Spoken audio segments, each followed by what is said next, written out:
All right, welcome everyone. I'm so happy to be back with all of you at Shantideva Center for this course on Lama Atisha's text, the Bodhisattva's Jewel Garland. So as usual, I just start with a couple of prayers. In the remaining classes, we'll just do the refuge and bodhicitta prayer, but I think tonight we'll start with the praise to Shakyamuni Buddha.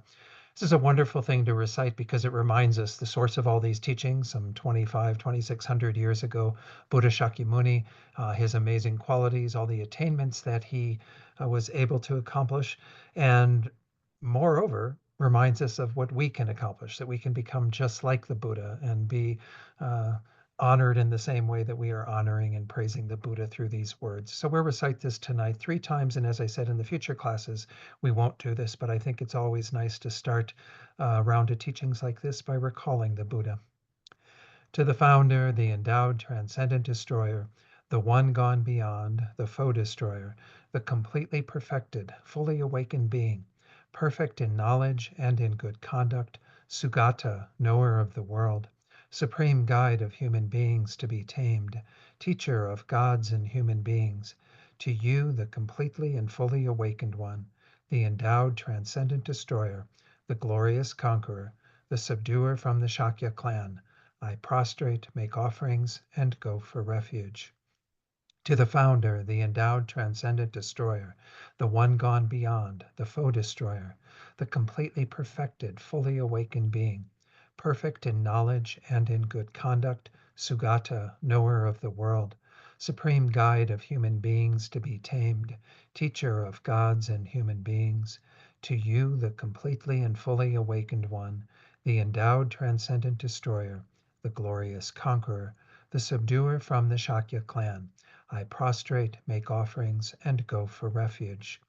To the founder, the endowed transcendent destroyer, the one gone beyond, the foe destroyer, the completely perfected, fully awakened being, perfect in knowledge and in good conduct, Sugata, knower of the world, supreme guide of human beings to be tamed, teacher of gods and human beings, to you, the completely and fully awakened one, the endowed transcendent destroyer, the glorious conqueror, the subduer from the Shakya clan, I prostrate, make offerings, and go for refuge. It's also auspicious to start a new course with doing a mandala offering. Again, we can think about all of the beings that we have depended upon from Shakyamuni Buddha forward, all these direct lineage gurus coming down to our own teachers. And we're making this vast pure offering to all of these beings to receive their blessings so we can become just like them. So we'll just do this in English tonight. This ground anointed with perfume, strewn with flowers, adorned with Mount Meru, 4 continents, the sun and the moon. I imagine this as a Buddha field and offer it. May all living beings enjoy this pure land. Idam Guru Ratna Mandalakam Niryatayami. And then the refuge and bodhicitta prayer, which we'll do the first time in English, and then we'll do it twice, chanting it in the Tibetan. I can bear with my chanting voice. I go for refuge until I am enlightened to the Buddha, the Dharma, and the Supreme Assembly. By the merits I create through listening to the Dharma, may I become a Buddha in order to benefit all sentient beings.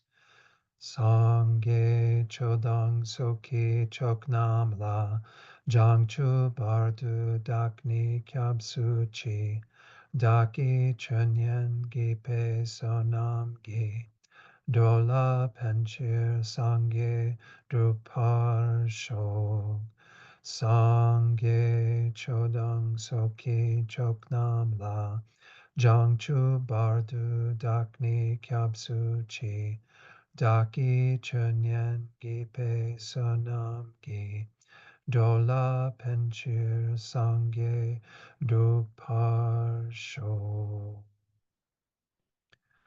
Then let's do a short meditation. I always like to start a class with just an opportunity to focus the mind a bit, to let go of whatever distractions you might have from our busy lives or the day that preceded our time together here tonight. So we're going to do just a few minutes of meditating on the breath to focus the mind. And if you already have a technique that you use to meditate on the breath, you can do that. Otherwise, I'll suggest tuning into the sensation around the tip of the nose where we feel the air coming in and out of the nostrils. So again, whatever technique you use with the breath, just try to keep your awareness with the breath. And when the mind wanders, just guide the mind gently back to the breath. So we'll do this in silence for a few minutes, and then I'll lead you in a short reflection to set our motivation of bodhicitta for our time together tonight.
So now let's set our motivation of bodhicitta and recall that this mind of bodhicitta is based on the fact that every single sentient being wants to be happy, doesn't want to suffer.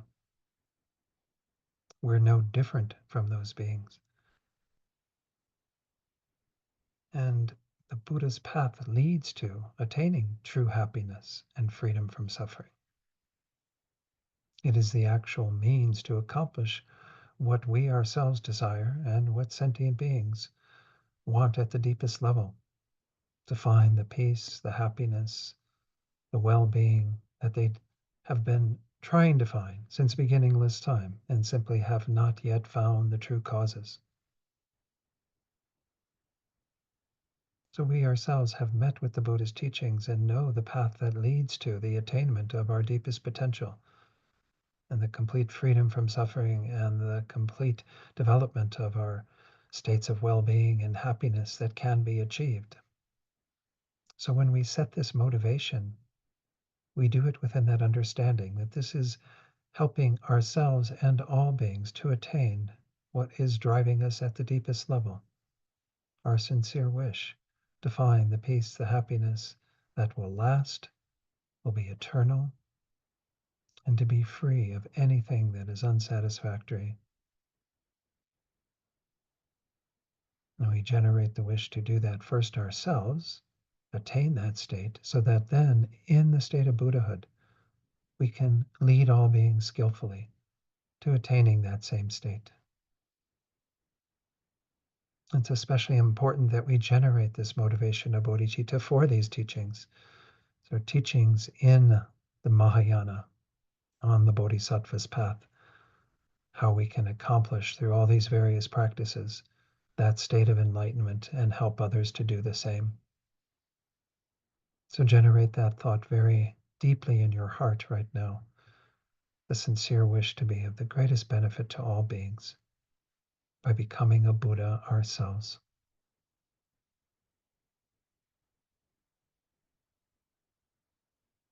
And you can open your eyes fully, and we'll begin.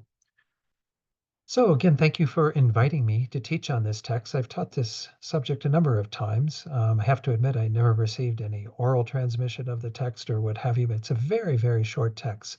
Nonetheless, we've got 5 sessions to cover it, and that may be even a little challenging. Sometimes I take a little longer than that, but I will do my best to cover the entire text in that time.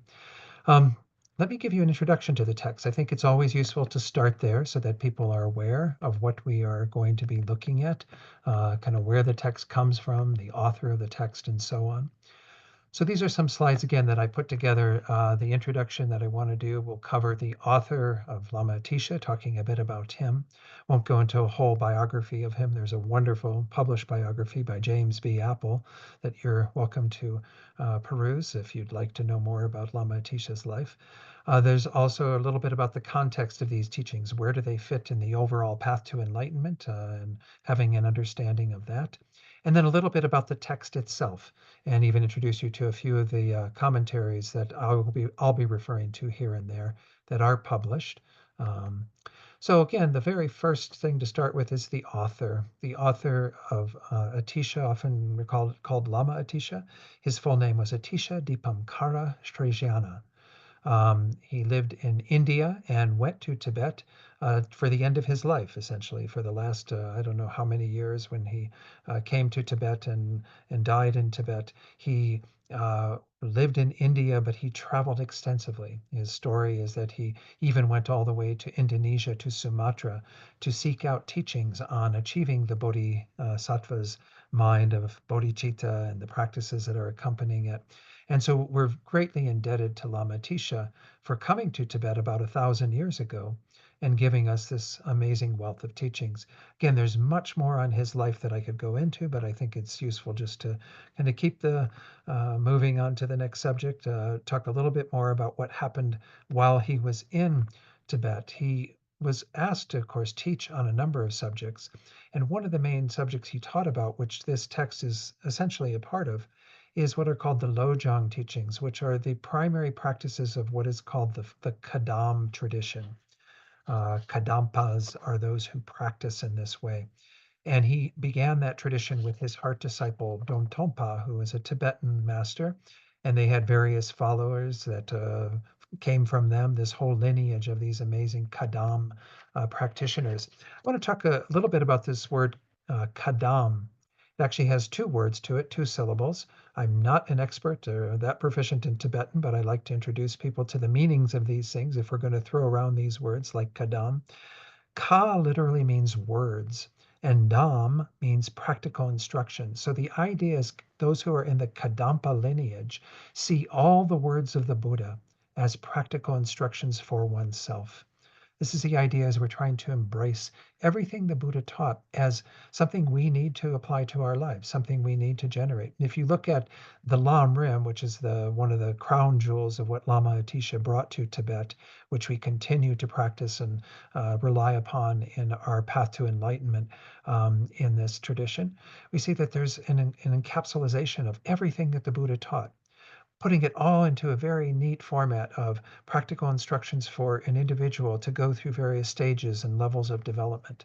This is one of the most, again, noteworthy things that Lama Atisha is known for. But he, again, founded this Kadam tradition where the individuals in this lineage were really trying to take everything the Buddha taught and say, okay, how do I apply that in my life? How do I make that personal instructions for me in terms of how I practice the path? So this is an amazing lineage of teachers. You've heard of people like Geshe Sharawa and Geshe Chikawa, Geshe Langri Tangpa, who wrote the 8 verses and so on. All these amazing masters, again, lived about 900,000 years ago, who were just, again, a wealth of resources that we have in their writings and their teachings that they left behind. So again, the context of these teachings is that we can talk initially about how it fits into the Lam Rim. And that upper left-hand corner is the cover of one translation of Lama Atisha's main text that he wrote on the path to enlightenment, called The Lamp for the Path to Enlightenment. This is a text that in its very beginning, the first few verses, sets out this kind of tiered structure to the teachings. Most of you are familiar with the Lam Rim, so I'm not going to go into great detail on it.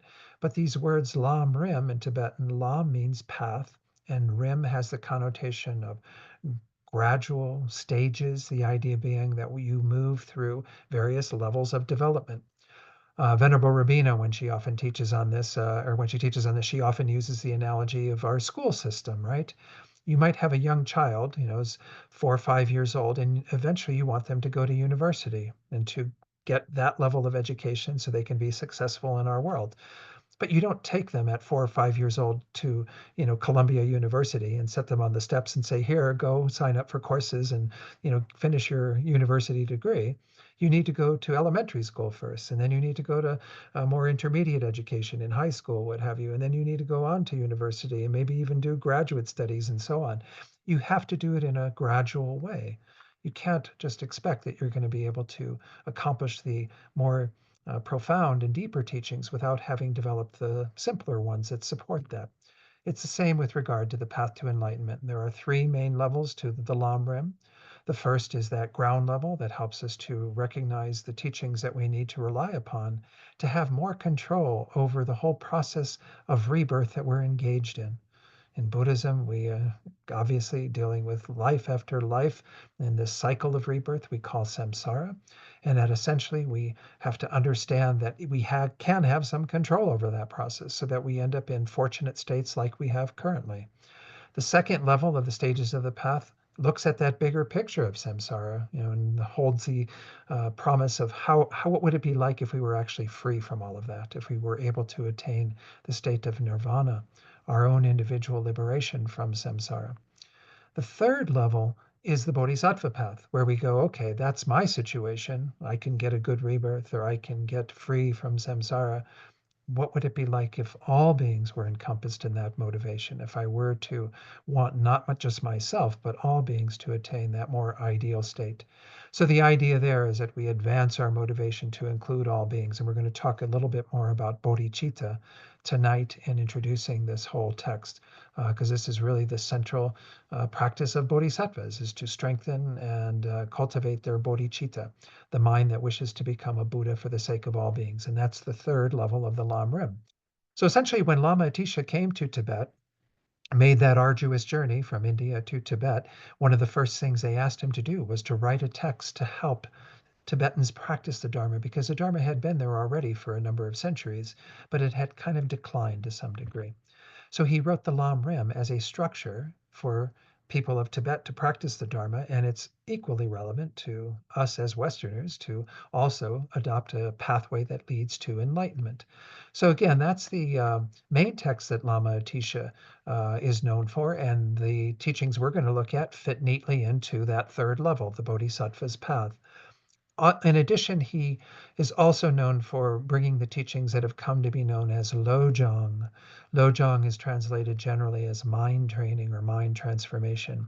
The book that is there is actually the book we're going to be, the pages that pertain to Lama Atisha's text, the translation of that, we're going to be using it from that text. This is the great collection of mind training Lojong teachings. But essentially, this is a unique practice that is within the Tibetan tradition to some extent, though it relies upon the scriptures of the Buddha that came in from India. But it's nonetheless something that really took off. And all these great masters I mentioned in the Kadampa tradition were proponents of this Lojong tradition. So, what do we mean by Lojong? These are the Tibetan characters for Lojong. I think this is calligraphy that was done by Chogyam Trungpa Rinpoche many, many years ago. On the left is the character that is usually pronounced lo in the Wylie, which is giving you an indication of what the various letters are that are involved in that full word. Lo means mind, and we'll look at more meanings of that in a moment. And then the jong means training. So, what do we mean by those two? Lo has the connotation generally of mind, but it can also include concepts like awareness, consciousness, and more particular thoughts and attitudes. When we sometimes Rinpoche would translate this, Lama Zopa Rinpoche would translate this as thought transformation or thought training. The idea being that we're really trying to change our thoughts, how we are looking at things and working with things in these Lojong trainings. The word Jong has several interrelated but distinct meanings, and this is I've adapted from Thupten Jumpa's Essential Mind Training book, though it can also be found in the Great Collection. These are the different connotations of the word Jong. We generally, again, translate it as training, but the idea there is that this is how we acquire a skill or how we master a field of knowledge. You can be trained to do various things. Well, here we are training to work with our thoughts, our minds, and to change them in a particular way.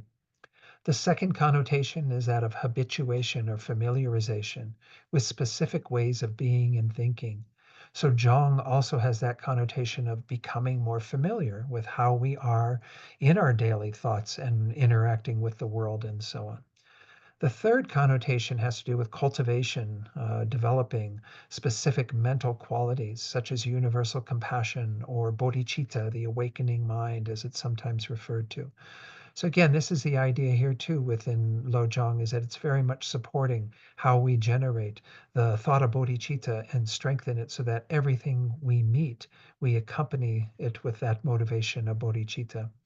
And then lastly, the idea of cleansing or purifying, as in purifying one's mind of craving, hatred, and delusions, all of these things that are obstacles to us being at peace ourselves and moreover being able to lead others to true peace.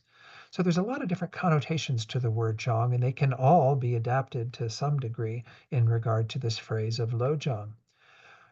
Now, just to clarify, we could say that all of the Buddha's teachings are essentially mind training because that's the heart of our practice, to train and develop and cultivate our minds, to change our minds from our unenlightened state to the enlightened state.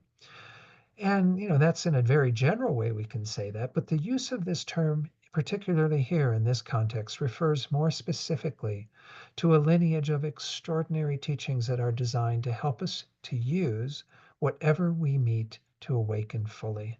That's why they're taught within the Bodhisattva tradition, this third level of the Lamrim, the stages of the path, where we are looking at how do we use anything we meet as a doorway through which we can strengthen our motivation of benefiting others and so on. So again, this is where these teachings come from, in a sense, that tradition. This is said to be kind of the first text in this mind training Lojong tradition in that great collection that we're going to be drawing from. It's the very first one that is presented.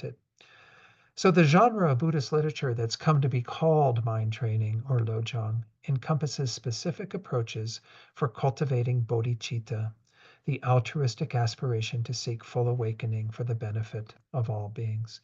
So this is the idea behind what we're going to be looking at. Now, this text isn't as maybe solidly grounded in some of what have come to be known as the more traditional Lojong teachings that developed after Lama Atisha. Again, Geshe Langri Tangpa in his 8 verses of thought transformation, Geshe Chekawa in his 7-point mind training. There's a lot more teachings that expounded upon these ideas, but this is kind of the progenitor of all of these wonderful teachings that have come to be known as Lojong. Again, Lama Atisha was a great practitioner of this. I mentioned earlier he went all the way to Sumatra to gain teachings on these techniques from his Lama there, Lama Serlingpa. He also had two other great masters, Dharmarakshita and Maitri Yogi, I think was his name. These three he relied upon so heavily in regard to these bodhisattva trainings and how to work with bodhicitta so we can awaken our minds in everything that we're doing and developing that motivation. It's really quite inspiring, the work that Lama Atisha did and his whole legacy that played out in this tradition of Lojong that he began. Moving on to the third topic I want to talk about in the introduction, the text itself. The text itself is mainly sutra with some references to tantra. Of course, Tibetan Buddhism is somewhat unique, not completely unique. There are some other traditions of Buddhism that do touch on tantra, but the tantric tradition is so rich in Tibet and was brought to Tibet from India, from great masters like Lama Atisha and so on. So there are some references we'll see to tantra, even in the very first, the homage that we're going to look at after we finish this introduction to the text. It consists of 26 verses only, as I mentioned earlier, and these are kind of like a string of precious jewels. We call this the Bodhisattva's jewel garland, the idea being that these are things that adorn the Bodhisattva and that the Bodhisattva adorns themselves with through engaging in these practices. So they're really quite wonderful. As you'll see when we get into them, there's even kind of within some of the verses two individual pieces of advice. So even though it's only 26 verses, sometimes you end up with more than that in terms of a single verse, the advice that's being given by Lama Atisha. I might mention that one thing that came to mind as I've been teaching this text a number of times, and I don't know, it's maybe a fundraising idea for a center, and you can take it up and run with it if you want. You'd have to maybe get permission to use the individual slogans, but they're kind of like fortune cookies in a sense. And if you were to take some of these individual lines and put them into a little fortune cookie and people would come to the center and open it up and kind of get a verse that they can practice with, it'd be kind of a nice way to keep those teachings alive. Again, there are several translations of this text, as I'm going to put on the screen on the next one. We are using the translation that Thupten Jinpa did. Maybe some of you have met Thupten Jinpa. He was His Holiness's translator for many years. Not doing so much translation for him these days because His Holiness is pretty much in India and has Geshe Lakdor, I think, tends to do most of the translation there. But he's done, Thupten Jinpa translated that entire great collection of mind training. And so all of that text is done through the kindness of Thupten Jinpa's great skill at translating. I am in my presentation going to modify the order of the verses slightly, only in a couple of places. And that's according to James B. Apple's version that I mentioned is in this biography of Lama Atisha that Snow Lion published. Well, it's Shambhala now, Shambhala Publications. And there is a translation in there of the text, as well as a number of other things that Lama Atisha wrote. So again, we won't be using that one, but we'll be using Thupten Jinpa's. Let me actually show you at this point, if you have not yet pulled up the text that you can refer to when you're not in class. In class, I'll be pulling it up and referring to it. We put together the instructions for this. You essentially go to wisdomexperience.org and you can sign up as a free member. I'm already signed in here. So once you sign up, all you need to do is put in mind, and of course, right away, mind training comes up. When you put your cursor over that book, there's two options, read or buy. They've set it up so that when you click read, you will go right to the text. So this is where we have the text, where you can access it outside of class. Again, Thupten Jinpa's translation of Bodhisattva's Jewel Garland. So I'll be coming back to that, toggling back and forth as we go through the text. Let me see if there was anything else I wanted to present in. Oh yeah, there were a couple of other things that I wanted to tell you about. The two contemporary commentaries that have been published and are available pretty easily are Advice from a Spiritual Friend, which actually is probably about, I don't know, 40, 50 years old at this point. These are some of the first things published by Wisdom Publications many, many years ago. This book, Advice from a Spiritual Friend, contains commentary from Geshe Rabten on the Geshe Chikawa's 7-point mind training. It also contains commentary on our text that we're studying by Geshe Ngawan Dargye. And so I will have some quotes from him that I'll share occasionally that are really quite nice. It's a very, not a long commentary, but nonetheless, you can read that if you'd like to accompany this course with that reading or read that afterwards. The other one is fairly recent that it was published by Lama Gyurme, who I think tends to be more in the kind of Rime tradition, following a number of the lineages. He's written a nice little commentary called Solid Like a Mountain. That I have not, I have to admit, I haven't read it from cover to cover. I've read parts of it, and it's really quite nice. He's uh, again, I think a pretty accomplished master, and so I'm not going to be relying as heavily upon his text in sharing things, but nonetheless, I want to make you aware of that because these are the only two uh, translations of the Kava commentary in English that I think are available. Alex Berzin has one on his website that he did. It's not published in a format where you could actually download it or something, but you can go to his website, studybuddhism.org, and you can find some things there. And I will quote from him occasionally. I might also mention that there's a translation of the Jewel Garland Dialogues by Thupten Jinpa that's in the Book of Kadam. The Book of Kadam is another kind of set of teachings that came out of this whole Kadampa tradition. This kind of dialogue occurred between Lama Atisha and Drontompa, his heart disciple. And they kind of go through some of the various verses of it and are discussing it. It's kind of an interesting thing. It's a little denser than certainly the contemporary commentaries, but it might be worth checking out. I have not read that from cover to cover either, but it's a good chunk of that book. That book is a huge book if you buy the physical book. And it's a good, I don't know, almost half of it, or maybe more than half of it. Um, so anyway, it's something that might be worth checking out if you really are interested in this text and pursuing some additional resources, again, during the course or afterwards, as you wish. So let's go see if there was anything more I wanted to do. No, let's go on to the homage. I put together just this slide with a wonderful picture of His Holiness some years ago in front of the 1,000-armed Chenrezig statue that he has there in Dharamsala. I don't know if this same statue is still there, but anyway, this is a pretty amazing statue of the Bodhisattva, the Buddha of compassion.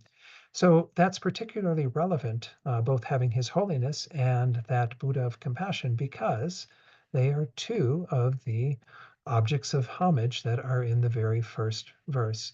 So again, I won't go into any detail on this, but the Sanskrit title of this text is, as it says on there, Bodhisattva Manevali. Mane means kind of garland or rosary. Vali, um, Manavali, usually, yeah, jewel is usually ratna, but the idea is that it's kind of a precious or kind of jewel of ornamentation. So it's the Bodhisattva's jewel garland is the way it's translated. Um, and then the three lines of the homage are homage to great compassion, homage to the teachers, homage to the faith divinities. Faith divinities, we'll talk about this in a moment and I'll explain what is meant by that. But we have kind of in essence three things that are being paid homage to. The root of them, and the root of all the accomplishments on the Mahayana path, is great compassion. We pay homage to great compassion because it is the mind that is not only motivated by seeing the suffering of others and feeling kind of compelled to address that, but it's the mind that takes responsibility for freeing all beings from suffering. It's the main mind that feeds into bodhicitta. When we talk about the delineation from just compassion to great compassion, this is an important distinction. We can have a lot of compassion for beings in the world, but do we want to do something about their suffering? That's the necessary step to take us to bodhicitta. So that's why great compassion is one of the objects of homage in this text, because it's the source of all of the realizations of the path, essentially. Because even for those who don't practice the Mahayana path, who practice the path of individual liberation, they are given instruction through the compassion of the Buddha. So great compassion is what's responsible for their accomplishments of their own individual attainments. And of course, it's what's responsible for all of our eventually becoming Buddhas and helping all sentient beings to the degree that we can when we have attained that state. The second one was homage to the teachers. And this is the recognition that we need teachers, gurus, as the manifestation in our lives that will help us to achieve enlightenment. Of course, in the Tibetan tradition, this is very much a mainstay of the Lam Rim teachings. And when Lama Tsongkhapa, who lived from 1357 to 1419, he was a great proponent of Lama Atisha's texts and expounded to the largest degree upon the Lam Rim teachings that Lama Atisha gave in his great treatise on the stages of the path. He essentially put this as the first topic of the Lam Rim, reliance upon our teachers, having a proper relationship with our gurus, because we see that that's really essential in order to activate our potential to become enlightened, especially on the tantric path, but even in the sutra teachings. We need to rely upon teachers. We've never undertaken a spiritual path like this before. It would be ludicrous for us to think that somehow we can figure it out for ourselves. We might look at the Buddha, historical Buddha, and think, well, the Buddha figured it out for himself. But the reality is that the Buddha depended upon teachers in other lifetimes to be able to manifest enlightenment. He didn't achieve it on his own. It wasn't something the Buddha realized in isolation and solitude. All the Buddhas of the past have depended upon teachers. We all need teachers in order to accomplish that goal. So that's why the teachers, the gurus, are paid homage to next. And they come before the last one, which again, in our translation, it was faith divinities. This is the idea in Tantra in particular, where we have what we call our yidams, our meditational deities that we are initiated into and that we practice as kind of our template for becoming a Buddha. The tantric path is all about becoming enlightened more quickly. And by engaging in tantric initiation, we practice seeing ourselves as that faith divinity, as that yidam in our everyday life. And we try to incorporate that pure view of us being in that resultant state that comes further down the pike in the sutra teachings. We're going to try to think about that happening right now, that we are actually enlightened beings right now. And of course, the teachers are the conduit to attaining that. Teachers give us tantric initiation. It's through the kindness of our gurus, our lamas, that we are able to practice the tantric path. So, in essence, when we talk about these three, we are talking about them being kind of the same essence. Great compassion being the mind that eventually becomes a Buddha, that is one of the main motivating forces. The teachers, which are the embodiment of that enlightened energy in our lives, and the yidams, the faith divinities, that are the template for how we too can become a Buddha. So essentially, we have, again, a mini tantric teaching in there, as well as a reinforcement of what the path to enlightenment in sutra says.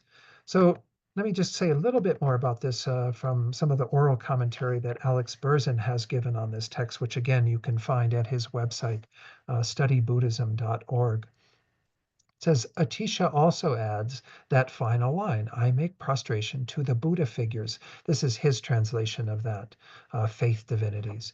He says this is referring specifically to Avalokiteshvara in this case, or in Tibetan Chenrezig, who is the embodiment of compassion on the enlightened level, the full compassion of a Buddha. So when we talk about it being quite specifically, not just our yidam in regard to our own practice, but the all-encompassing figure of Chenrezig, of Avalokiteshvara, that is the embodiment of the compassion of all the Buddhas, well then essentially there is no differentiation at all between the great compassion, the teachers who are the embodiment of that in our lives, and then this Buddha figure who is the encapsulation of the full compassion, the great compassion of a Buddha.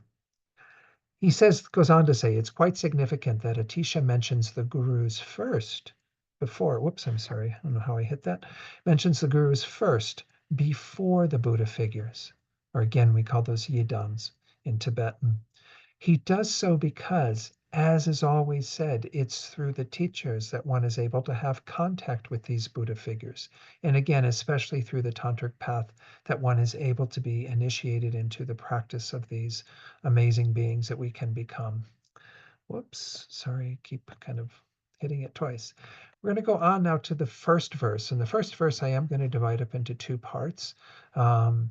We kind of jump right into things with this kind of working with bodhicitta. Bodhicitta, of course, is this mind that is central to the Bodhisattva's path.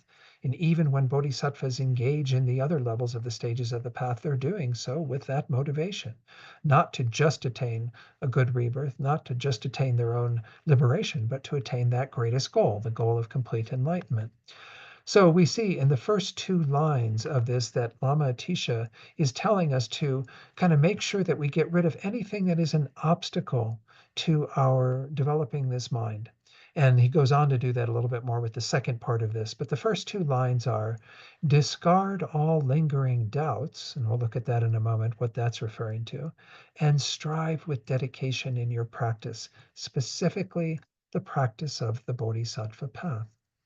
So the practice of the Bodhisattva path is grounded in the mind of bodhicitta. When we get to that third level of the Lam Rim, as all of you know, the very first instruction that is given is how to develop bodhicitta, because we have to have that foundational mind in order to make any progress on the path to enlightenment. This is, again, the overriding motivation that we bring to all of what we engage in on the Mahayana path. So what I've done for you, I'm going to just briefly go through these because this could be like a whole course in and of itself. Obviously, we do have courses in Discovering Buddhism on how to develop bodhicitta, but we have two main techniques and then a third technique that combines the kind of the best elements of the first and the second. The first one is called the 7-point cause and effect technique, and the primary motivation there is to see sentient beings as being very dear and close to oneself, so that we then feel compelled to be concerned about their welfare. And the template that we use for looking at those beings is seeing them as having been our mother, not as if they possibly could have been our mother, but the fact that all beings have been our mothers because we have had countless rebirths since beginningless time. So essentially, that's the main technique that we're talking about there. Again, I don't want to go into extensive detail on this because many of you, if not all of you, have had teachings on developing bodhicitta. They're also quite readily available through many resources that are out there. The second one is the instruction on equalizing and exchanging self with others, which is the one of these two techniques that comes primarily from this Lojong tradition. Most of the Lojong texts that are set out also touch on this idea of equalizing and exchanging self with others. That technique is getting at this mind of self-centeredness that blocks our being concerned about others. The main focus of this mind, there are actually two kind of obstacles that we're trying to overcome in the Lojong teachings, but the main one that we're trying to overcome with these developing our bodhicitta in this technique is what we call this mind of self-centeredness, self-cherishing, self-importance, self-preoccupation, lots of ways of looking at it. The idea there is that we hold ourselves as being most important. And we kind of live our lives from that vantage point, thinking everyone else is just kind of here to serve us and to help us get what we want. Well, this mind is about first equalizing self and others, seeing that we are all essentially the same, and moreover, then beginning to exchange our normal regard for ourself being primary to hold others as most important, and to live our lives from that place of relegating our own needs to an inferior position and making the needs of others superior. So this is the idea behind these two techniques, is to counteract some of the things that are in the way of generating bodhicitta. That first technique where we don't maybe feel the closeness to others that we do to those people who are very dear to us in this life. We have to begin to see them through the lens of having been very dear and very close to us. And then the second one where we see that we have to get rid of this mind that continually thinks about me, myself, and I. What about me? What about my needs? Kind of guides us from the moment we get up till the moment we go to bed. I have put together for you something did many years ago, a little handout that I will again pass along, and this can be sent out to you by email or can be stored wherever. However you get it to people, that's fine. This is my little handout on techniques to generate bodhicitta. So it goes into the individual steps. The preliminary step is developing this equanimous mind, this even-mindedness towards all beings, to not have the kind of biases of the attachment we have to our friends, the animosity we have towards difficult, challenging people in our lives, or the indifference that we have towards those who are strangers to us. So the idea is we have to level the playing field before we engage in any of these techniques of developing bodhicitta. That first one, 7-point cause and effect, again, the step right from the beginning, seeing all beings as one's mother. Not seeing them as if they were your mother, that they are one's mother. You have been my mother. Every one of you has been my mother. Every being in this world has been my mother. And then remembering their kindness when they were our mother, as well as the general kindness that beings display to us, which we'll talk about when we get to one of the later verses. Also wishing to repay their kindness because we have benefited from those beings, especially when they have been our kind mother, when we were so vulnerable, particularly in this human life where we had no one to care for us, was generally due to the kindness of our mothers that we are, still here, embodied and safe and, physically sound, what have you. Those three are kind of the setup. All beings as one's mother, remembering their kindness, wishing to repay it. How do we repay it? Through the great love that wants to place beings in happiness and the causes of that, and the great compassion that wishes to free sentient beings from suffering and place them in that complete freedom from the causes of suffering. So again, this is the idea of the love and compassion. We often single out again great compassion as the more primary route to bodhicitta, but great love plays a role as well, focusing on the happiness of others. From those two thoughts of great love and great compassion, we develop an even stronger, superior intention that is this altruistic wish to actually do this for others. Even if we have to do this by ourselves alone, we will place them in happiness, we will free them from suffering. And that, of course, leads to the question, how do I do that? Well, I have to become a Buddha to do that. Therefore, I arrive at this mind of bodhicitta. The mind of bodhicitta has two thoughts. We've already talked about this a little bit, even in the refuge prayer that we recite, the bodhicitta lines say, "May I become a Buddha in order to benefit all beings." You have two aspirations there. Lama Zopa Rinpoche always emphasized that the main motivation is to benefit all beings. That's why we generate the great love and great compassion. We want to take all of them to the greatest state of well-being. But the second one is the accompanying motivation or aspiration, which is therefore I have to become qualified to do that. I can't lead all beings to enlightenment in my unenlightened state. My gosh, barely able to take care of myself. How can I possibly tend to the needs precisely and exactly in the ways that a Buddha can, unless I become a Buddha myself? I often use the analogy here. If there was a young girl who had many people in her family who died of cancer, maybe she lost a parent to cancer, and then maybe even other relatives or siblings. And as a very young girl, she might become extremely motivated to address the suffering of cancer in our world, right? And so she wants to dedicate her life to that. Well, as this young girl, she can't do that, right? She has to be trained to be able to become an oncologist or cancer researcher. So she has to do the work to become qualified to be able to then benefit others in the way that she would ideally like to. It's the same with regard to this mind of bodhicitta. We can't possibly benefit beings to the degree that we would like to unless we become enlightened ourselves. Now, it doesn't mean that we don't generate the thought of wishing them all to become enlightened before us. This is a very strong motivation of bodhisattvas frequently is I want to place them all in enlightenment and I will hold back and stay unenlightened until every one of them is enlightened and then I will go to the state of enlightenment. There's that wonderful verse from Master Shantideva that's kind of like that, right? For as long as sentient beings exist, as long as sentient beings, as long as suffering remains, until then may I too abide to dispel the misery of the world. The idea being that I'm going to hang out here in samsara, helping beings until they're all in a state of complete welfare. The reality is you can't do that. You have to become a Buddha yourself to be able to place all beings in enlightenment. So this is why we have that as part of our prayers when we say, may I become a Buddha in order to benefit all sentient beings. We recognize we have to become qualified and then we can do the work fully. Sure, help beings as much as you can right now in your unenlightened state, but to really help them at the deepest level, you have to become a Buddha. So again, that's just a brief explanation of the first technique. I won't have to spend quite as much time on the second one because it involves a few of the same steps. But nonetheless, as I said, this second technique is very much about combating the mind of self-cherishing, self-centeredness. So that first step is to equalize oneself and others, not just through the mind of equanimity, but to recognize that once more, we're all in the same fundamental situation.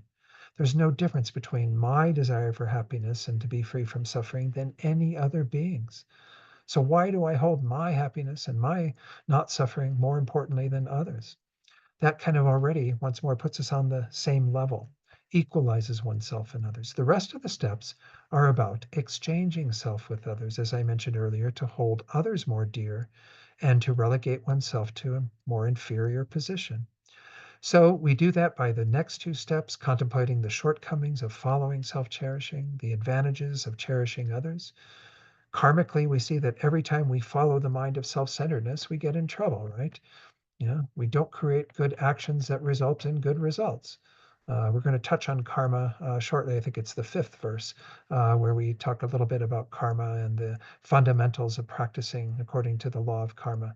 But essentially, if we engage in anything that is self-centered, like I'm going to keep all my resources to myself and hold on to them and not share them with others, not be generous, I'm only creating the cause to be bereft of resources in the future. That's the karma of being miserly and holding on to things. The karma of being generous and freely giving things is that I then have those resources coming back to me in a future existence or even later in this existence, depending upon the situation. But the reality is this is what's driving so much of our karma is anytime we are self-centered, we are creating unfortunate results for ourselves. It's more suffering, and we're also causing suffering to others generally by them not being benefited by our resources, by our taking their lives or taking their possessions even, or what have you. And then anytime we engage in actions that are motivated by concern for others, putting their needs first, we're creating positive results. So that's the two main thoughts that we kind of drive home in order to overcome the mind of self-cherishing. We make in the fourth step the actual thought to exchange self with others. Going to say, I'm determined now to do that, to only think of others first rather than myself, as I have done habitually since beginningless time. Then you engage in this very powerful technique that most of you know. Tibetan, it's called Tong Len. We will touch on it another time in the text, at least. Tong Len is this very powerful way of taking away the suffering of others, which is the Len part of the Tibetan word, and giving them our happiness, which is the Tong part of the word. It's practiced usually in that order of taking on the suffering of others through the power of the motivating vision of compassion, wishing to remove their suffering and even take it upon ourselves, and then to give away all of our happiness to others through the power of that motivating vision of love. Essentially, this is a unique teaching that comes from the Lojong tradition, from Lama Atisha and so on, about how we can generate great compassion and great love in this very visceral technique. And most of you have been exposed to Tonglen. I'll talk about it, as I said, a little bit more another time. But just to introduce it as a uh, part of the technique of developing bodhicitta through equalizing and exchanging self with others. After you strengthen all of that, of course, you end up at the last two steps that we talked about for the first technique, developing that altruistic intention, that is this extraordinary thought of wanting to do this for all beings, even if we have to do this by ourselves, to actually place them in happiness and free them from suffering. And then how do we do that? By becoming a Buddha ourselves. That's the resultant mind of bodhicitta. Then there is the combined method, which I don't need to go through. It's taking some of the steps from above and incorporating them into an 11-step technique. If you want more information on this, you can click on this. It takes you to a nice little text by the Venerable Rinpa Rinpoche, one of my gurus, How to Generate Bodhicitta, that you can read on in at Lama Yeshe Wisdom Archive. So that's, again, I think all of you are probably familiar with bodhicitta, but that's just to remind us that this is a mind that we do have to spend some concerted effort in creating and cultivating. And that's why Lama Atisha, from the very beginning of his text, says, we need to keep reminding ourselves of that this is something we want to practice and that we want to be mindful of as much as we can. So we need to get rid of anything that becomes an obstacle to it. Remember, that was essentially these first two lines is discard all lingering doubts, any doubts that get in the way, thinking perhaps I can't do that, I can't accomplish that. That's not something that's in my purview of becoming a Buddha for the sake of all beings. So we have to continually reflect on that possibility and that reality that every one of us can become a Buddha. And then also striving with dedication in our practice, meaning mainly the practice of bodhicitta, the practice of the Bodhisattva way. That this is something we have to be aware of all the time. Lama Zopa Rinpoche would say this is the most important thing perhaps that we can do with this human existence that we have is to develop that thought continually and as much as possible infuse our actions with bodhicitta. His Holiness, when he speaks, he often speaks about the importance of the good heart. Well, what is the good heart? The good heart is this mind of bodhicitta that is dedicated to the welfare of all beings. And this is something we have to grow and develop. We don't have this naturally. And if you come into this life with it appearing somewhat there naturally, well, it's only because you've done the work in a prior life to be able to bring that into this life. We want this to infuse all of our actions in this existence, but also beyond this, all the way to enlightenment. And that bodhicitta essentially becomes the Buddha that we will be, that will be imbued with great compassion and great love for all beings, but moreover, have the skill, the ability to benefit them, knowing their minds and knowing exactly how to help every one of them on their path to full awakening. So that's the idea behind bodhicitta and behind, again, this entire text, but also especially this introductory part in regard to the first two lines. So I want to talk a little bit more about that idea of the overcoming the lingering doubts. There's a few verses from Master Shantideva's Way of the Bodhisattva, which is one of the root texts for a lot of the Lojong teachings as well. I did teach this entire text to Shantideva Center some years ago. It was really quite nice to have the opportunity to share that, especially at Shantideva Center. So these three verses speak to that. Master Shantideva says, "Oh, but how could I become enlightened? Don't excuse yourself with such despondency. The Buddha who declares the truth has truly spoken and proclaimed that if they bring forth strength of perseverance, even bees and flies and gnats and grubs will gain supreme enlightenment, so hard to find. They won't gain it in that life, perhaps, but they have the potential, by having a mind that has Buddha nature, the potential to become a Buddha, to eventually attain that state. So even those beings who we consider pretty low in their existence have that potential and will eventually attain enlightenment.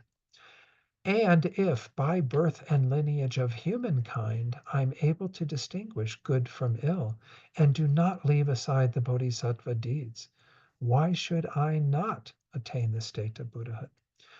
The Buddha was really keen on the whole thing of like cause and effect, and that, if you put the causes into place, the effect will arise. There's, that's the reality. And if we create all the causes through our good behavior, our bodhisattva behavior, we will invariably create the causes for that result. Uh, it'll happen whether we want it to or not. Of course, you do want it to, because that's what the mind of bodhicitta is all about. But nonetheless, this is the reality. The causes come into place. Everything's there for that to arise. The result will come forth. Uh, so again, this is the idea behind these first two lines. I don't need to speak too much more about them, but the idea is that we have to practice in this way to really be dedicated in achieving bodhicitta, and that might mean engaging in the steps of the path to enlightenment that precede it, because we have to have that training as well. But nonetheless, cultivating bodhicitta through those techniques that I presented is very important. The last two lines of verse 1. Thoroughly relinquish sloth, mental dullness, and laziness, and strive always with joyful perseverance. Of course, joyful perseverance is one of the 6 paramitas, or perfections of a bodhisattva. It's the fourth of these 6. It's a very important one because it's the energy that we put into our practice so that we can overcome any of these obstacles and make progress on the path. So the idea here is we have to get rid of our sloth, which is that kind of, sleepiness and not engaging in things with any great energy. We have to get rid of our mental dullness, which is that kind of, again, fogginess, the foggy mindedness that we sometimes have in our meditation, right? Where the mind just isn't so sharp. It's very dull and not so quick to be observant and to be engaged in what we are meditating on. And then the last one that was mentioned, we need to also get rid of our laziness. Now, in Buddhism, laziness isn't just what we normally cause laziness, our tendency to procrastinate and kind of put things off. Laziness in Buddhism has three aspects. That's the first one, the way we often refer to laziness in our culture. You become like kind of a couch potato. You come home from work, and rather than engaging in any type of practice, you just eat chips and watch Netflix or something. you know so that's kind of, again, one that we're familiar with, no doubt, every one of us, that laziness that we fall into sometimes. The second type of laziness, though, is, I call it the laziness of busyness. It's the way that we fill our lives with so many mundane activities that we don't leave enough room or energy for our deeper engagement in the Dharma. So we, go, oh, I've got this to do, and I've got to meet these people here for lunch, and then I've got to go out for dinner afterwards, and then I've got to do this, and I've got to do that, and all these things that are just mundane concerns, worldly concerns that we prioritize and make important, and that we're quite attached to. And we do have to some degree, to practice the Buddhist path well, initially at least, simplify our lives so we can dedicate more time to practice. And when we do our practice, we have more energy for it. Sure, if you need to turn on Netflix at the end of the day to unwind a little bit or whatever, that's fine. But do your practice first. Do what needs to be done, the most important things first. And that's a better pattern to get into, rather than always putting off your practice because your day is too full. You had too many things that you were trying to accomplish that, again, are relatively meaningless when we compare them to our practice of the Dharma. So, again, that's pretty profound teaching in terms of that level of laziness, because that's something I think we all know very well. And we don't think of it as laziness. As I said, I call it the laziness of busyness. I'm just so busy. I have too many things to do. Well, do you have to do all those things? It's a choice you're making, it's an attachment you have to doing those, right? The third type of laziness is what was mentioned here in terms of this despondency. It's a laziness of thinking I'm not capable. Well, that's, they say, actually the most serious of these three types of laziness. Why? Because that will become a major obstacle for us. If we think I can't do it, oh yeah, all the other great practitioners of the past were able to sit down and deepen their meditation and develop realizations of the stages of the path and so on. But I can't do it. I'm somehow inferior. I'm somehow incapable. Well, that's a lie, essentially, we're telling ourselves. Every one of us have that potential to do that. It just takes dedication and effort, right? We just have to say, okay, I'm going to engage in the practice. I'm going to let these other things go. And if I put the time into it, do all the training, create all the causes and conditions, well, then absolutely, again, the results will come. I will see my meditation getting better. I will see my understanding of the Dharma infused into my mind at a greater level, so that I actually live the Dharma. There's that wonderful part of the Lama Zopa Rinpoche's morning practice that he recommended for all of us to do. Please, Gurus, bless my mind to become Dharma, Dharma to become the path, and the path to be without obstacles. I mean, this is what we want, is we want a life where our minds and the Dharma become fused. We're living from the place of Dharma all the time. Well, you have to get there through engaging in the Dharma every day, through your concerted practice of meditation, study, reflection, all the things that are essential. And then, of course, living from the Dharma in your daily life. Many of the things we're going to talk about in this text are that kind of advice. When you're with others, what do you do? When you're, doing this, what do you do? Some of it even is a bit like Miss Manners. It's kind of interesting. This text has some of those bits of pearls of wisdom too inside it as well. But we need to kind of bring our bodhisattva attitude, our bodhisattva way of being, into everything we do. And if we do that, then absolutely we can accomplish the goal. So this third level of laziness, of thinking I can't do it, I'm the exception to the rule. Well, no, you're not. You just aren't putting the effort into it to see the results. And again, results do take time. I remember Venerable Rabina was talking once about somebody said to her, I tried meditation once and it didn't do anything for me. And it's like, well, what did you expect? I mean, meditate once? I mean, meditation, the very word that we refer to as meditation in Tibetan is gom. That's why we call the places where we go to get teachings and practice together a gompa, a place of meditation. But the word gom has the connotation of familiarization. It means we have to become familiar with these things. You can't become familiar with something through meditating once. It just doesn't happen. You have to deepen your familiarization by revisiting these teachings again and again and again. And the Lam Rim is the real meditation, as Rinpoche would say. This is what we need to meditate on. And included in that, of course, are all the Bodhisattvas practices, and especially the mind of bodhicitta. So any of these obstacles, whether we're talking about our sloth, our mental dullness, our laziness, we have to overcome these. We can't, be bound by these and have to get past them. And that joyful perseverance that's mentioned in that last line, this once more is that fourth perfection that a bodhisattva engages in. It's kind of interesting. Most of you know that there are 6 perfections and they are set out in the order of difficulty of practice. The very first perfection is that of generosity, which is already sometimes tough to practice, but it's a bit easier to engage in that than it is the second one, which is morality. Morality takes a little bit more effort to make sure that we're not harming others through our actions of body and speech, as well as even the thoughts that we have and so on.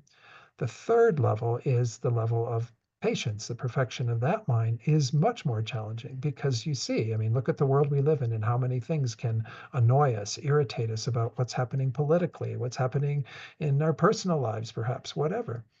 There's so many sources of irritation in our life that we find it hard to work with.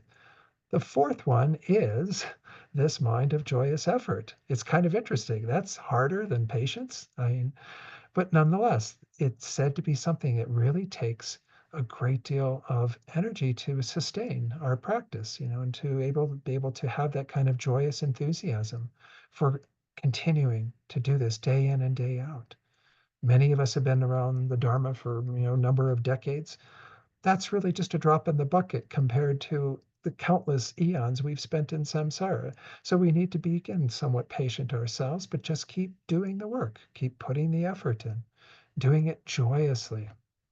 That's an important part of it that's mentioned there, joyful perseverance.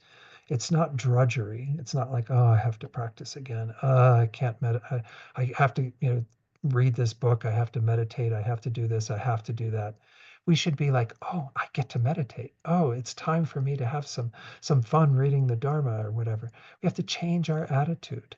And if we bring that kind of joy and enthusiasm to what we're engaging in, it's a breeze. It really is. The fifth and the sixth perfections we're going to touch on a little bit, but not as much. They're not as central to this text, but nonetheless, they will come up here and there. Is the perfections of concentration, where we're able to stabilize our mind, to be able to have that very powerful, stable, concentrated mind that's single-pointedly focused on whatever object we choose. And then the perfection of wisdom, the sixth perfection, which is the wisdom of emptiness, which we will touch on. This is the antidote to all of what is keeping us unenlightened, all of what is keeping us in samsara. So again, we'll get into this in more detail, but this second part of this first verse is really, once more, the advice of what we need to abandon in order to be fully dedicated to our practice of the Bodhisattva path. Actually, I may need to go back. Let me do that first. Let me go back. I think I have 1 or 2 slides to share in this commentary on that part. This is from Geshe Ngawang Dargye, things he shared in his book that I mentioned earlier, Advice from a Spiritual Friend. As Jason Kappa has said, wear the protective armor of enthusiastic perseverance and increase it like the waxing moon. This is that joyous and enthusiasm, joyous perseverance that I was mentioning. We have to increase it continually. Every day become more and more joyful. There are, again, many teachings that support how we do that in the Lam Rim. I won't go into all that. There are what are called the 4 powers that feed into joyous effort. Again, I just don't have time with this course with the number of sessions to go into all the detail. And then he quotes Chandrakirti, amazing great master who expounded upon Nagarjuna's teachings in his profound text, The Supplement to the Middle Way. He said, all profound and superficial goals follow from enthusiastic perseverance. With it, anything can be accomplished. Just something to remind ourselves that even to accomplish worldly goals, we need some level of enthusiasm and effort, right? And of course, the more joy we bring into it, the better success we have with it in general. Let's go on to verse 2 and take a look at this verse. We'll read this in its entirety and I'll comment on it a little bit. It says there, with mindfulness, vigilance, and conscientiousness, constantly guard the gateways of your senses. Again and again, 3 times both day and night, examine the flow of your thoughts. So he's kind of giving us advice here on how to deal with kind of 2 aspects of our experience. First, our sensory consciousnesses that are constantly gateways for us to get distracted by all kinds of sense objects that are appearing to it, right? All these enticements of various things that we can enjoy and partake of, and that will be again, major distractions. And then, of course, the thoughts that follow from all of that. Our mental consciousness, the main way we're knowing through our mental consciousness is through conception, through our thoughts. And the idea here is he's giving us some tools to work with in regard to that. These 3 that are called mindfulness, vigilance, and conscientiousness. And then the idea that we have to be attentive in that way constantly. It says there 3 times both day and night, but it essentially means, you know, 24/7. We have to be continually attending to our minds. So let's take a look at these 3 that are mentioned, these tools. These are, again, very important in our meditation practice, but also off the cushion when we are going about our daily activities. We have to be, first of all, somewhat mindful. Mindfulness, of course, has gotten to be such a buzzword in our culture as well as in Buddhism. Here we're talking about the non-forgetfulness that keeps us aware of how we are trying to practice. Especially when we are off the cushion and we're once more in the array of all these things that are appearing to us, that are tantalizing and inviting us and what have you, to keep our senses guarded, to not be continually going down those pathways of just simply indulging in those things and increasing our attachment. And of course, when we have things that appear to our senses that are annoying or irritating for us, to go with them with the mind of aversion, anger, and what have you, that is also problematic for us. We get caught up in all of this in regard to things that appear to our senses, and then of course the thought processes that we engage in on the basis of those things. So mindfulness is extremely important to kind of not forget what it is that we're trying to do. It's not like you sit on your cushion and you do your meditation, get your mind all settled and what have you, and have some good thoughts meditating on all these various topics. And then you just leave your practice on the cushion and you get up and start doing whatever you want to do. You have to bring an awareness of what it is that you are trying to cultivate into your daily life. So we have to be mindful. We have to be kind of attentive to what is happening in our minds, what is appearing to our minds, how are we dealing with everything in those multiple present moments that we want to have throughout our day. The second one is called vigilance. Sometimes a more common term for this is introspection.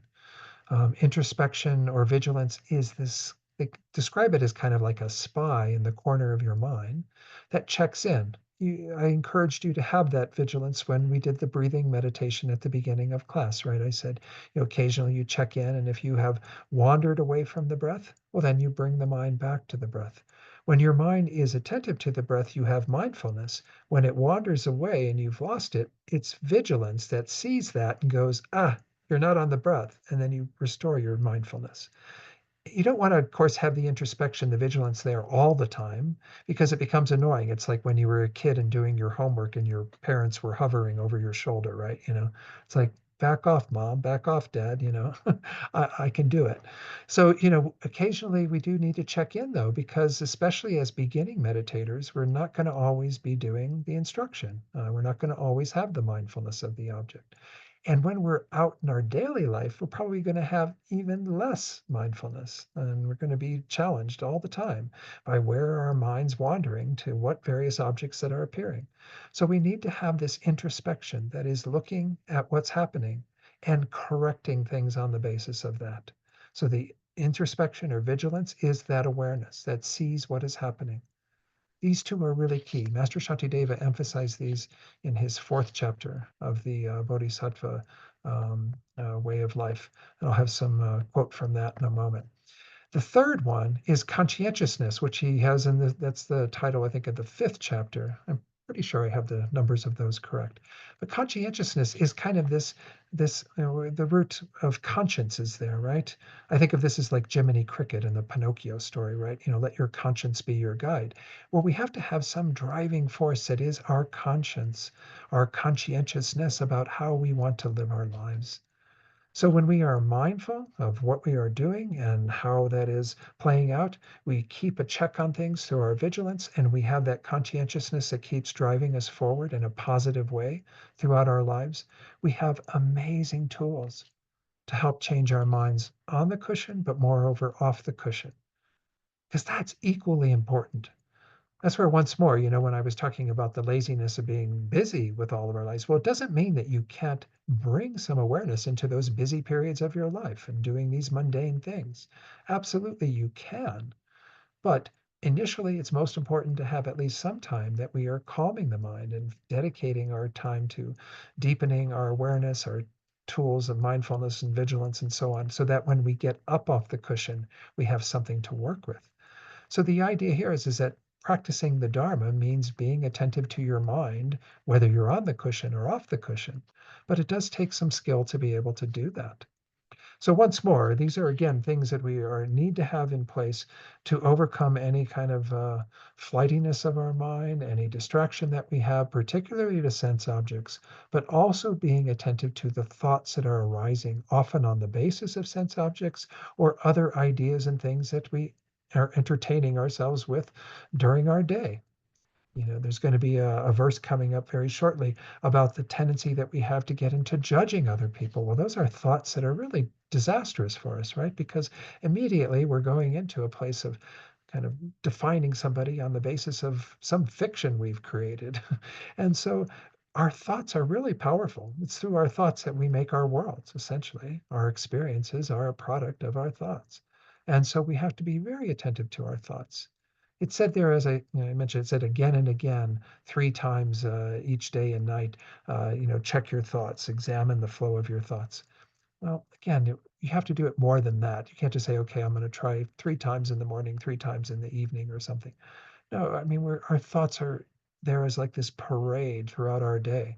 And if we aren't attentive to them to some degree and make sure that they are in a more wholesome vein, well, then once more, we're going to end up just creating a greater habituation with the unhealthy patterns that we have in our mind, those minds of attachment and anger and so on. So that's the idea behind this verse is that we really do need to be kind of our own therapist in the deeper way of examining what is happening as we relate to the various things that appear to our senses, and moreover, as we have various thoughts arising.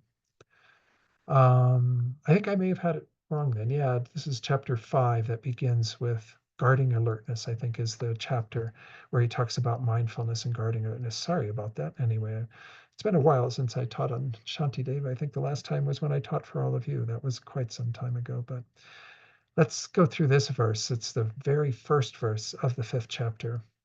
Those who wish to keep the trainings must, with perfect self-possession, guard their minds. Without this guard upon the mind, the trainings cannot be preserved. You know, it's like you can't kind of expect that you're going to change your mind more deeply if you just let everything go when you're out about doing all of your daily stuff. You know, then in the next, well, we'll go on to verse 3 then from there. Sorry, but if you, yeah, do get a chance to read that chapter, it's really quite profound because he talks about again this the factors that are really essential, that kind of conscientiousness and guarding alertness. I want to find the text right now. It's right up here. Make sure that I'm giving you kind of the right. Uh, The title for it is Guarding Alertness in Stephen Batchelor's. That's the 5th chapter. And then Conscientiousness was the 4th chapter.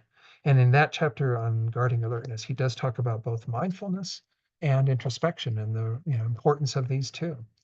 And again, with the conscientiousness that preceded it, these are three main factors that are really essential in us protecting our bodhisattva practice and protecting our minds. Got about 10 minutes left. Let me try to get through at least part of verse 3, if not the whole verse 3. And then at least we've made a little headway with regard to the text. Some of the verses coming will go a little bit quicker than others, but this is this wonderful verse, and many of you may have heard this advice before. It's often quoted in other teachings.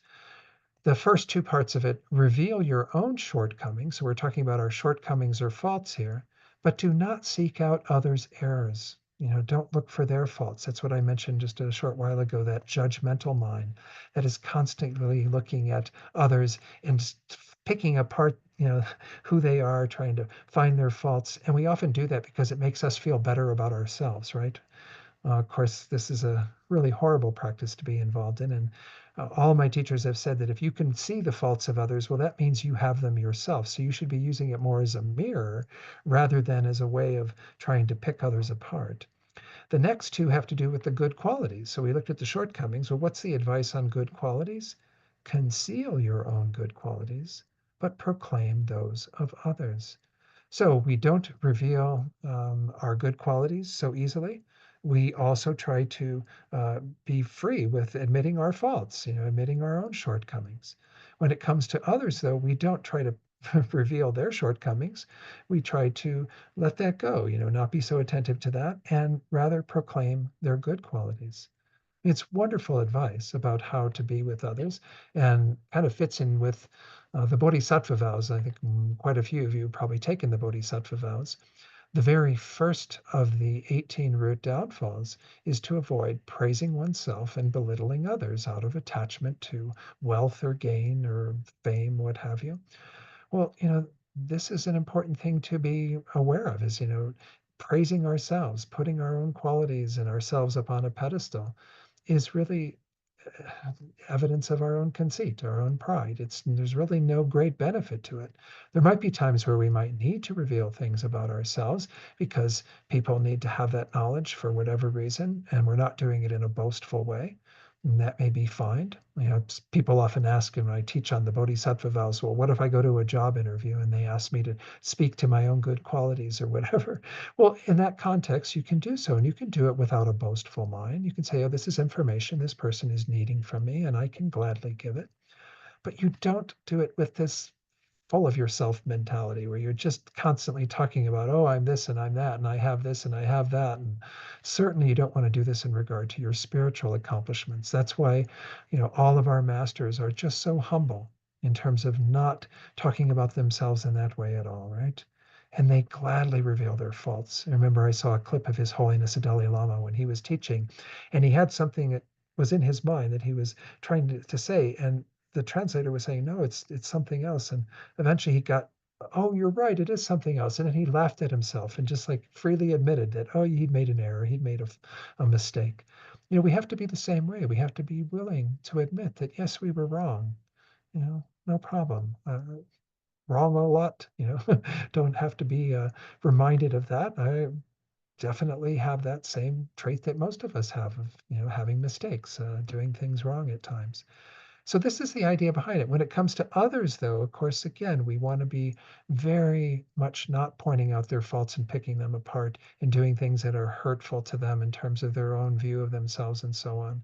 If we are in a student disciple relationship or something with them where they are taking advice from us, well, maybe we can help them to see their faults a little more compassionately and gently.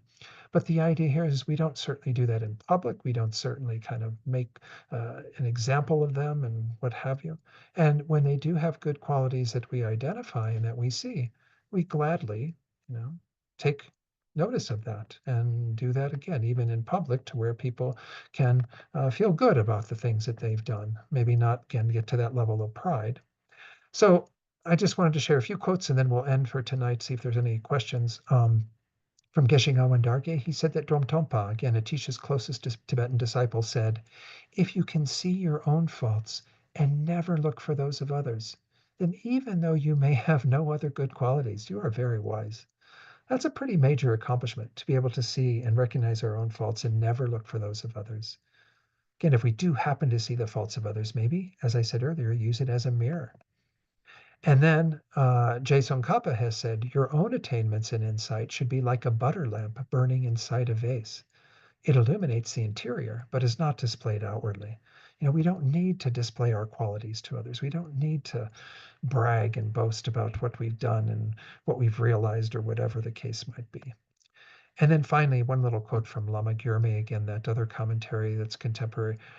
Talk of others' good qualities means you must be genuine, though, when acknowledging others. If someone truly has good qualities, then acknowledge them. But don't fabricate virtues just because they're a friend, a family member, or a sponsor, certainly. Saying someone is nice just because they've helped you isn't a valid reason. And that doesn't make them a good person that they've helped you.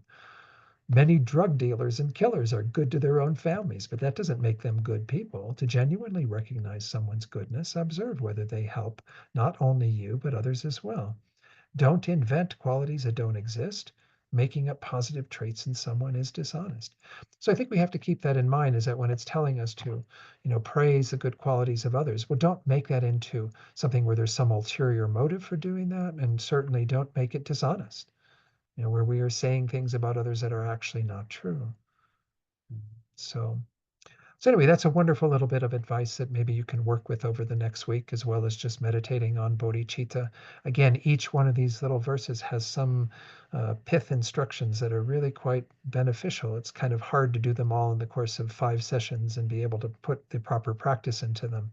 But hopefully, as you've gone through this text and we finish, then you've got many things you can refer back to and maybe work with these verses individually.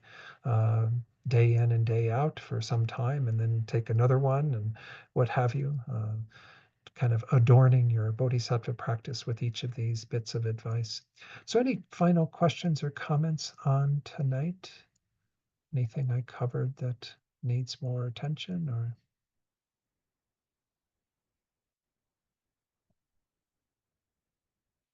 I'm taking silence as there's no questions.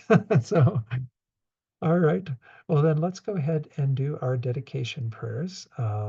Again, we dedicate in the same vein as we motivated. So we had that motivation of bodhicitta that we discussed tonight.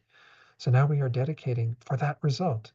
And dedication, again, as you know, is very important because we're kind of sealing that merit, making sure that it brings forth the result that we are motivated to accomplish, which in this case is not just our own enlightenment, but the enlightenment of all beings. But certainly the more immediate goal of becoming a Buddha for their sake. So let me pull that up on the screen, the prayers that I want to share here with you, and we'll recite those together. We'll just do all of these in English. Due to the merits of these virtuous actions, may we quickly attain the state of a Guru Buddha and lead all living beings without exception into that enlightened state. And then this wonderful prayer that is about bodhicitta growing and developing and never declining in the least, that it becomes this just force that amasses to an incredible potential that will guide us all the way to enlightenment. May the supreme jewel bodhicitta that has not arisen arise and grow, and may that which has arisen not diminish, but increase more and more. Then we'll do the prayer for His Holiness, his wishes to be fulfilled, and we accompany this with the thoughts of his having good health, a very long life, to be able to continue to be in this world as an amazing guiding force. And as we recite this, we can also think about all of our other teachers, as Lama Atisha said in his homage. We pay homage to these amazing teachers who are the source of the Dharma in our lives. So we dedicate also for the good health, the long life, the fulfillment of the wishes of all of our other precious teachers who are still with us in this form. The wish granting, wish fulfilling jewel, source of every single benefit and happiness in this world, to the incomparably kind Tenzin Gyatso, I beseech, may all your holy wishes be spontaneously fulfilled. And as I'm sure you all know, Lama Zopa Rinpoche's reincarnation has taken place apparently, but they have not yet located the child who is his reincarnation. And we still want to create this wealth of merit and good causes that will bring about the identification of that reincarnation, as well as the complete support that is needed to be able to have Rinpoche return in this amazing form and to be of great benefit to us and to all beings in this world. So we're trying to create all the auspicious conditions by reciting this prayer. Peerless teacher and assembly of the children of the victorious ones, Shravakas and Pratyeka Buddhas, victorious Losang, father and sons, along with the lineage masters, all the objects of refuge of infinite lands, please bestow the virtue and goodness of accomplishing this prayer here and now. Holding and spreading the Muni's precious and complete teachings, through explanation and practice, you wore the armor of patience that is never discouraged. Incomparable Venerable Guru, to you I make request. While striving single-pointedly for the sake of the victorious one's teachings, the sole gateway through which all benefit and happiness emerge, and from mother living beings you suddenly departed to peace. What a great loss! Nevertheless, through the undeceiving truth of the blessings of the ocean of the three jewels and the great waves of bodhicitta of the children of the victorious ones, may the smile of a reincarnation swiftly beam in glory for fortunate disciples. Lastly, we can dedicate for all those beings that we're holding in our hearts right now. This is the basis of bodhicitta, and we begin this dedication by really just thinking about those that we know of or we've heard of in this world who are going through tough times right now.